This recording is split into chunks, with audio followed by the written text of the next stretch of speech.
I wanted to give a brief overview or the big picture of how we take a topic sentence, make it a paragraph, and then how we go from a paragraph to an essay. I know some people are familiar with the writing process or how to do this, but some are not. So again, I like to see the big picture. So what I've done is I've taken I don't have a whiteboard, so what I did is I took some paper, wrote on it, used different colors, and now I'm going to go over and explain it to you. First of all, we have a topic sentence overview.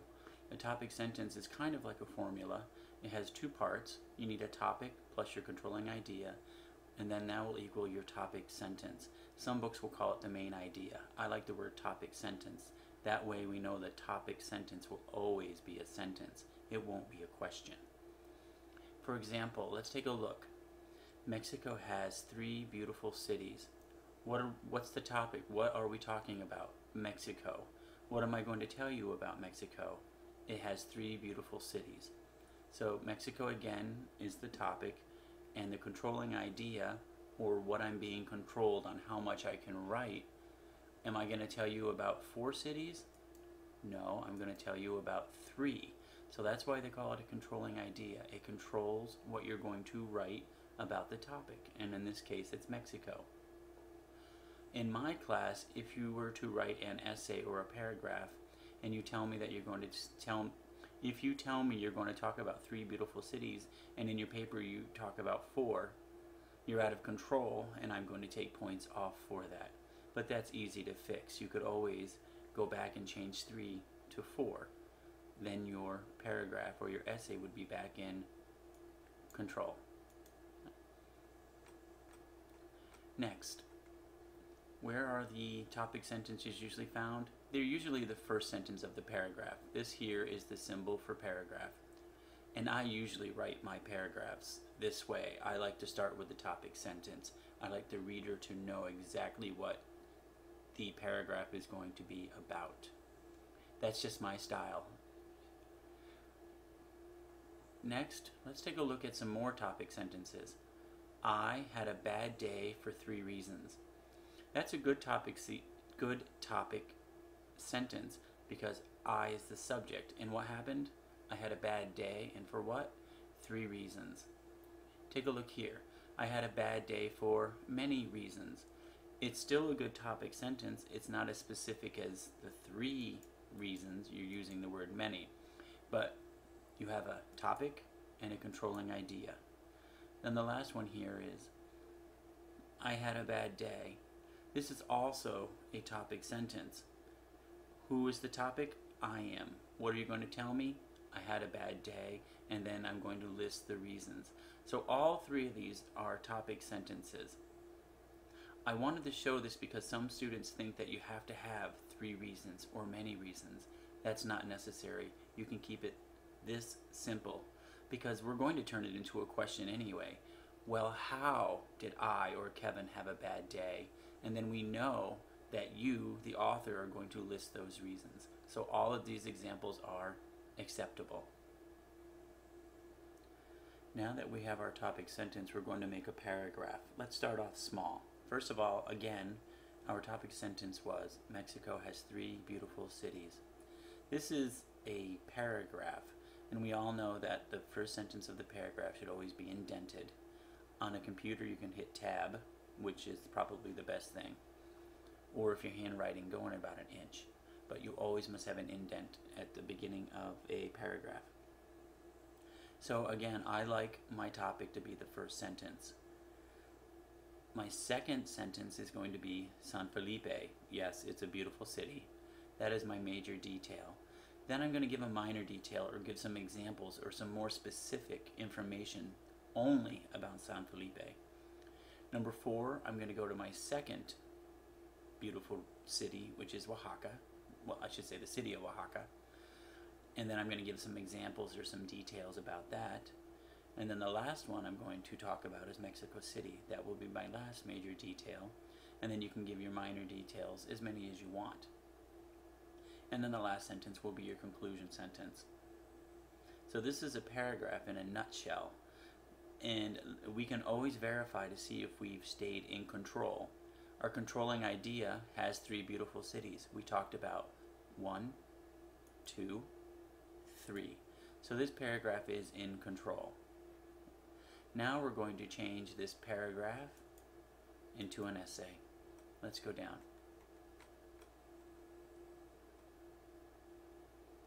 Over here is, this is the paragraph. I've just moved it here and I've simplified it. Again, here's the topic sentence, our three majors, San Felipe, Oaxaca, and Mexico City, and then the conclusion. Now we're going to make this into a 5-paragraph essay. I have the number 5 over here with a question mark. Most people think you have to write an essay that's 5 paragraphs. The intro, body, body, body, and then the conclusion. It's the most common, but it's not always the correct way. Sometimes you may have more paragraphs, sometimes you may have less. It depends how much information you want to include in your essay. So let's go back over here. Our topic sentence, which was Mexico has 3 beautiful cities, is now going to become our thesis. Our thesis statement. And look, I put it in the last sentence of the introduction paragraph. That's the way I write. Other people do put the thesis statement maybe here, here, or here. But I tend to put it at the end. I like to get your attention, tell you a little bit about the topic, and then bam, I go into the thesis statement. Next, our major details here. Remember, they were only one sentence here. Now, they're going to become their own paragraphs. So instead of, go back here. Instead of giving 1 or 2 sentences or minor details to explain San Felipe, now you have a whole paragraph devoted to it.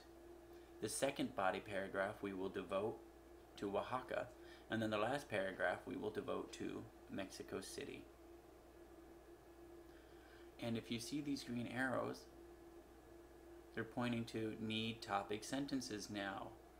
So the topic sentence here has become the thesis statement for the overall essay. Now each of the body paragraphs needs their own topic sentence. For instance, San Felipe is a beautiful city because boom, boom, boom, period. And then you go on and explain why. So, let me recap. Our topic sentence has now become our thesis statement. We want to make this paragraph, we want to turn it into an essay. Our 3 majors have now become their own paragraphs each, known as the body. And then the conclusion sentence is now going to have its own paragraph. Alright, so we've just gone over we've gone over paragraph to essay. Okay everybody, let's go from a topic sentence to writing something a little more detailed, which is called the thesis statement. The topic sentence and a thesis statement are similar. However, I think a thesis statement's a little more involved because it's going to cover more material. For instance, the topic sentence is for paragraphs only, whereas a thesis statement is for an essay. So remember that. Topic sentence, paragraphs, thesis statements go with essays. Let's revisit the topic sentence we've been working on. Mexico has 3 beautiful cities. Now we're going to change it into a thesis statement because now we're going to use it to write an essay. There are 2 types of theses you may write. There are more, but I like these 2. We have the open thesis, sorry about the mistake, and the closed thesis. But before we get to those, let's take a look at this thesis statement and I'll give you the components of it. Mexico is a great place to visit because of 3 of its beautiful cities. If we take a look, we have Mexico, which is the topic, is a great place to visit, which is our opinion or our stance. And then because of the 3 of its beautiful cities, that's our reason, that's the support we're going to give for our whole thesis statement. So we can prove ourselves or to explain ourselves. This is called an open thesis because yes, it tells us that it's going to tell us about some beautiful cities, but it doesn't go very specific. It is open. It's leaving it open to interpretation what those cities may be. An open thesis is also called an implicit or an implied thesis. Let's go down to the closed thesis and then we'll come back, and I think if we compare and contrast the two, we'll have a better understanding. Here we have the closed thesis. Let's take a look at it. It's the same as the beginning here, same as above. Mexico is a great place to visit, and then here it differs because of 3 of its beautiful cities, colon, which means which are in this context, which are San Felipe, Oaxaca, and Mexico City. This is a closed thesis because you don't have to guess. They're telling you this is what I'm going to tell you about. These are the cities. They're being very explicit. Here, the open one, they weren't very specific, so you were open to interpretation. You had to infer maybe what those cities would be. I usually use the closed thesis. The closed thesis because, for 2 reasons. One, it's good for you when you're writing, because if you have the reasons listed, San Felipe, Oaxaca, and Mexico, or the reasons, it helps you to be more organized. You know exactly what you're going to write about. You have a blueprint for your whole essay. And then I think it's also good for the reader, because then the reader has a blueprint. They know what to expect as they are reading your paper. They know what is coming. Okay, so in conclusion, we took a topic sentence, turned it into a thesis statement. We used either the open, which is open to interpretation. We're not giving everything away in the beginning. And then there's the closed, where they don't have to make any guesses. We know exactly what the essay is going to be about. And again, you choose the one you like. My style is I prefer to use the closed thesis. Okay, everybody, I hope this helped. Thank you. Bye.